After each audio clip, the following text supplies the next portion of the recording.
தமிழ் மாநில காங்கிரஸ் கட்சி தலைவர் திரு ஜி.கே. வாசன் செய்தியாளர்களை சந்திச்சார். அவர் என்ன பேசினாருங்கிறத பார்ப்போம்.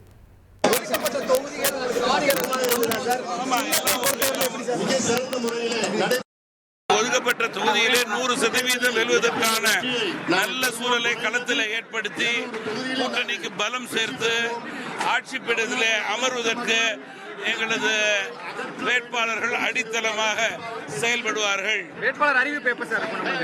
நாளைய தினம் வேட்பாளர் அறிவிப்பு. சின்னத்தை பொறுத்தவரையில் உங்களுக்கு ஏற்கனவே சொல்லிட்டேன். தொகுதிகள் சார், ஒதுக்கப்பட்ட தொகுதிகள் உங்களுக்கு திருப்திகரமா இருக்கா? ஒதுக்கப்பட்ட தொகுதிகள் உங்களுக்கு திருப்திகரமா இருக்கா? தொகுதி பட்டியலை பார்த்தாலே உங்களுக்கு தெரியும். எங்களுக்கு வேட்பாளர் பட்டியல் எப்படி சார்? வேட்பாளர் பட்டியல்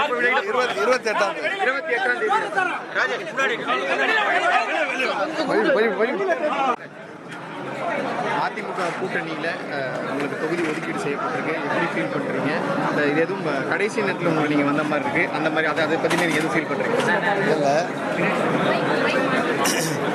கூட்டணி நாங்கள் 6 தொகுதி எழுதி கொடுத்துட்டு அதில் 4 தொகுதி எதிர்பார்த்தோம். 3 தொகுதி அது கொடுப்பாங்கன்னு கடைசி வரை எதிர்பார்த்தோம். 2 கூட இல்லை, 1ன்றாங்க. அதனால தான் கொஞ்சம் காலதாமதமாக ஆச்சு. அங்கே நிர்வாகிகளை நாங்கள் சந்திச்சுக்கிறதுக்கு அவங்களாண்ட கன்சல்ட் பண்ணிட்டு வரது லேட் ஆச்சு. இருந்தாலும் எங்களுக்கு மன வருத்தம் தான்.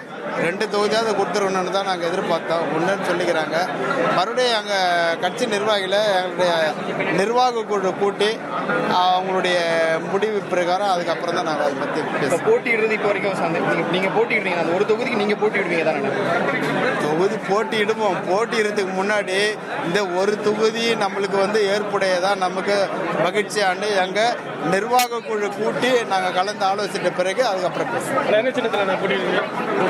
அப்புறம் சொல்கிறேன். ஒருவேளை ஒதுக்கப்பட்ட தொகுதிகள்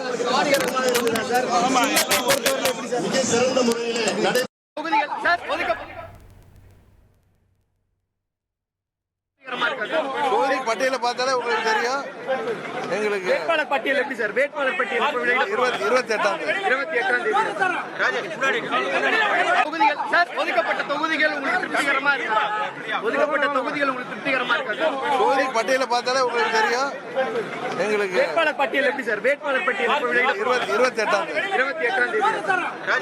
28ஆம் கூட்டணி கட்சி தலைவர்கள் ஒவ்வொருவராக செய்தியாளர்கள் கிட்ட பேசினதை நம்ம பார்த்தோம்.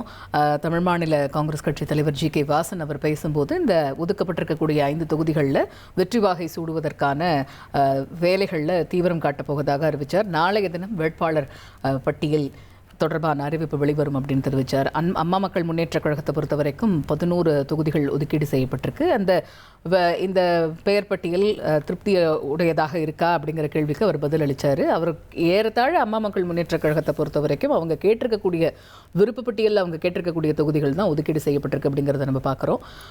அடுத்து 28ஆம் தேதி அம்மா மக்கள் முன்னேற்ற கழகத்தில் வேட்பாளர் பட்டியல் வெளியிடப்படும் அப்படிங்கிற தகவல் இருக்குது. அதே போல் புரட்சி பாரதம் கட்சி தலைவர்கிட்ட கூட செய்தியாளர்கள் பேசினாங்க. அப்போ அவங்க எதிர்பார்த்தது 3, அட்லீஸ்ட் 2வது கிடைக்கும்னு எதிர்பார்த்தோம். ஆனால் இப்போ 1 அப்படின்னு வரதுனால தான் நிர்வாகிகள் கிட்ட பேசிட்டு இப்போ இந்த கூட்டத்தில் கலந்துக்கிறதுக்கு நேரம் ஆச்சு அப்படின்னு சொல்லியிருந்தாங்க. இருப்பினும் இந்த ஒரு தொகுதியில் போட்டியிடுவதுங்கிறது ஏற்புடையதா இல்லையா அப்படிங்கிறது தொடர்பாக நிர்வாகிகள் கிட்ட சந்திச்சுட்டு தான் முடிவெடுக்க முடியும் அப்படிங்கிற ஒரு விஷயத்தையும் குறிப்பிட்டிருந்தார். சின்னம் பற்றிய கேள்வி எழும்போது பிறகு அறிவிக்கிறோம் அப்படிங்கிற ஒரு பதில் அவரிடமிருந்து வந்ததுங்கிறத பார்க்க முடியுது. இந்த நிலையில் கூட்டணி கட்சிகள் எந்தெந்த தொகுதிகளில் களம் காண போகிறார்கள் அப்படிங்கிற அறிவிப்பு வெளியான உடனேயே கூட்டணி கட்சி தலைவர்கள் அவர்களுடைய கருத்துக்களை பகிர்ந்துகிட்டதை பார்த்தோம். இனி செல்லும் இடமெல்லாம் செய்தி. தந்தி டிவியின் வாட்ஸ்அப் சேனலை ஃபாலோ பண்ணினா செல்ல இருக்கும் இடமெல்லாம் செய்தி. இதோ QR கோட் இப்பவே ஸ்கேன் பண்ணுங்க, ஃபாலோ பண்ணுங்க.